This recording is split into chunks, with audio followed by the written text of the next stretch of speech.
last trip to Poland, what was your favorite thing there? What did you like in Poland?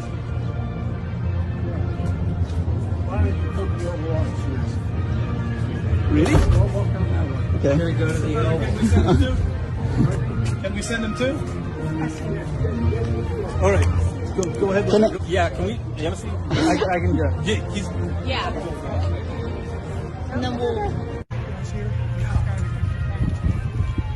I got it.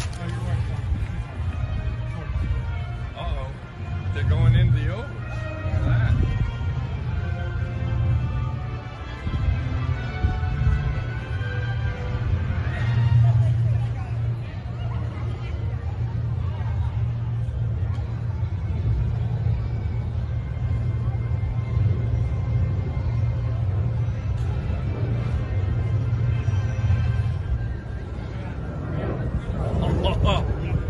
Oh, wow. Holy cow, talk about irresponsible parents, and those kids probably never seen again. Welcome back, beautiful and amazing human beings. My name's Zukadowski here. If we are changed.org, and there is a lot of absolutely crazy news to get into today, as of course there's a lot of theft, there's a lot of robbery, there's a lot of really aggressive forces out there that are doing some really sinister things as society is going haywire and things are looking bleaker than ever. Should they be? Are those fears justified? Well, we're going to be talking about that. Major, huge changes to social media, especially in France, and some bigger bombshells when it comes to the proxy war happening right now in Ukraine between the East and the West. If you like the shirt that I'm wearing, you can get it on thebestpoliticalshirts.com, and the clip that we played in the beginning of this broadcast is being shared widely around the internet right now, showing Joe Biden confiscating and taking away two children from their parents, who, in my opinion, were absolutely irresponsible, especially with the inappropriate sniffer just,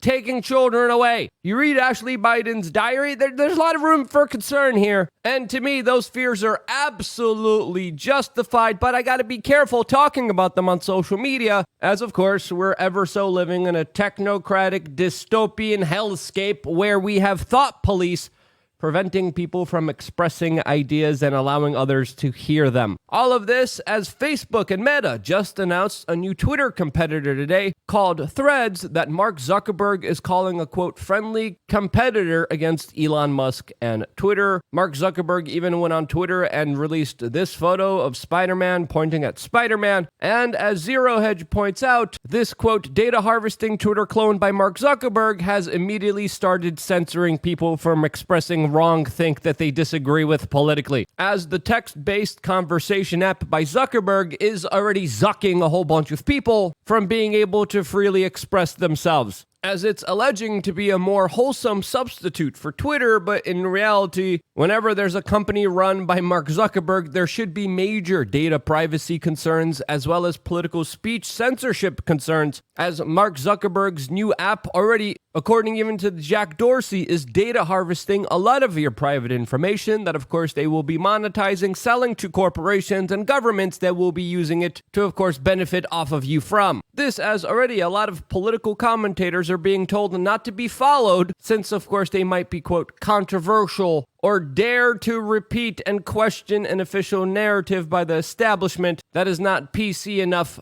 for Mr. Zuckerberg. DC Drano talked about how he wanted to expose the corruption of the Biden administration, and he's already been flagged for censorship. And what did you expect from a man that has violated the privacy of millions of people on this earth while acting like a schizophrenic control freak that's trying to prevent you from hearing any kind of political ideas that are not his own? This, as it's fair to say, that the internet is becoming more and more draconian by the day, as in Ireland, they are creating a bill that if even people are perceived to have any kind of intent to spread alleged hate speech, that they could be fined, charged, and arrested for a crime. Very vague laws that could be interpreted in many different ways, with France also following suit, as Emmanuel Macron, the former Rothschild's banker, came out and called to cut off social media from the entirety of the population of France during, of course, the civil unrest that has been happening there from the populations that he has imported into that country, creating racial divisions, disharmony, and chaos in that country. As it's important to note here that France already has banned Rumble,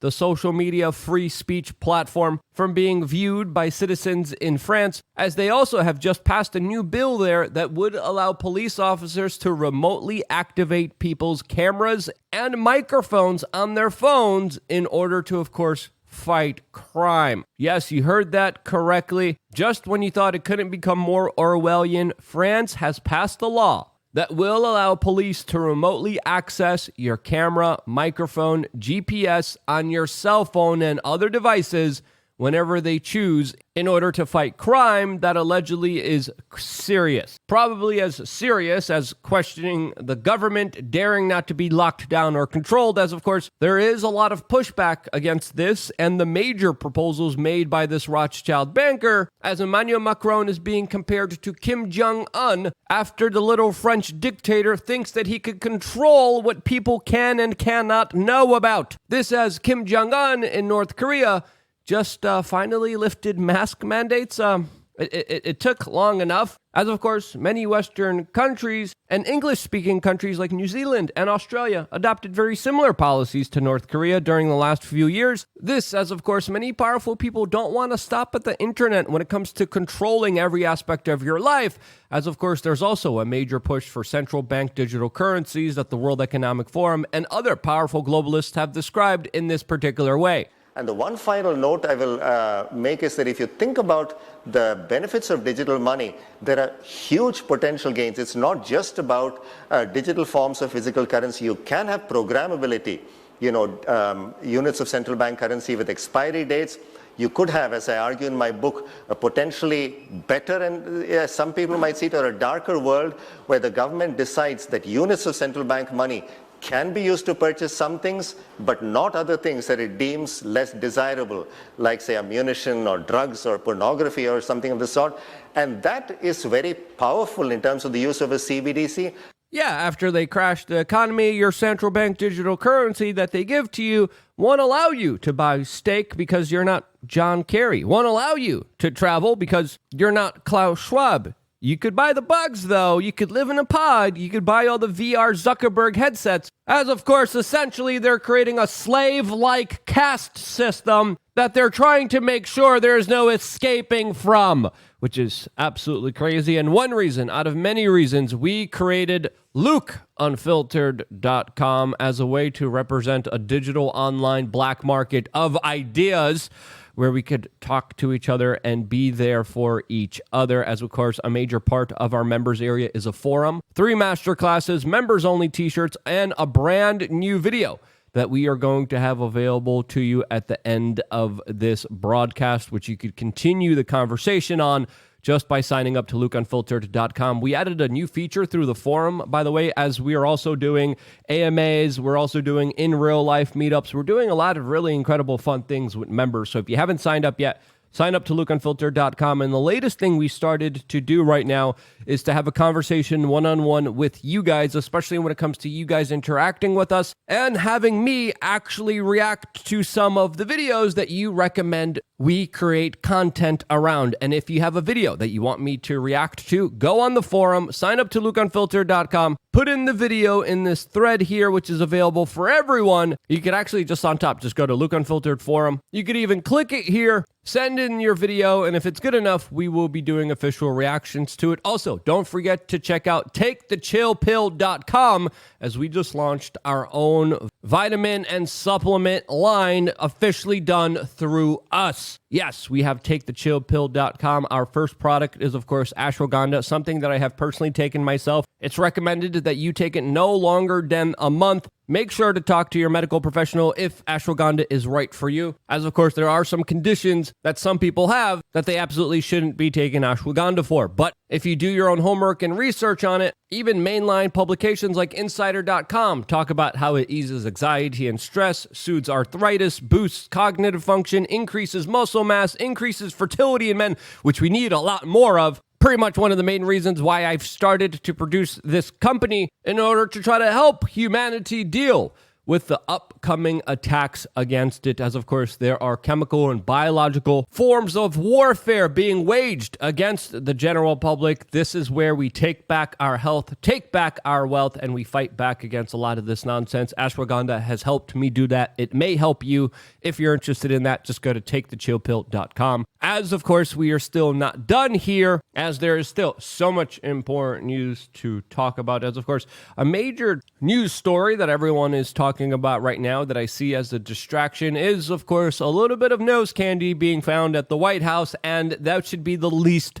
of our problems, as of course the former president of the United States is attacking Joe Biden on this now. Joe Biden once again is just ignoring questions about this when even asked directly, and there's allegations of Biden roadblocking the hunt to find out who the cocaine culprit is in the West Wing. And again, who cares? It's about a private individual making private decisions for themselves, not harming anybody else but themselves. And truly, this is the least of our worries, especially with the larger moves being made by the White House that are absolutely dangerous to not just the United States, but the rest of the world, as the United States is pushing for Sweden to join NATO, as of course countries like Turkey and Hungary have been banning their ratification into this larger military alliance that has been predominantly used against Russia. This, as the situation in Ukraine representing the larger proxy war between NATO and Russia is not looking good for the side that is being supplied by NATO, country that the United States has been incentivizing, pushing, and telling to continue this war, which could have been stopped on multiple occasions if it wasn't for Western intervention. All of this as Ukraine is losing a significant amount of manpower in its country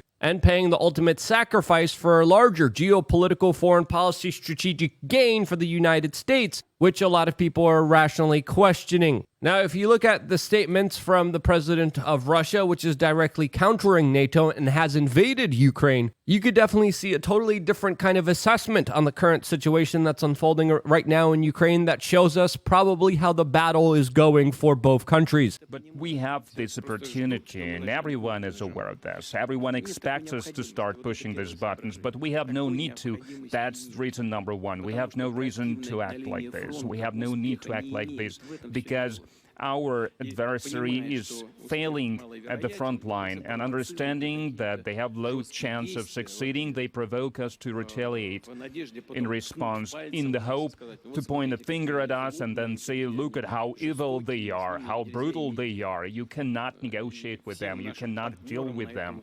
And they want to show all our partners that we cooperate with today. So we have no need to do that today.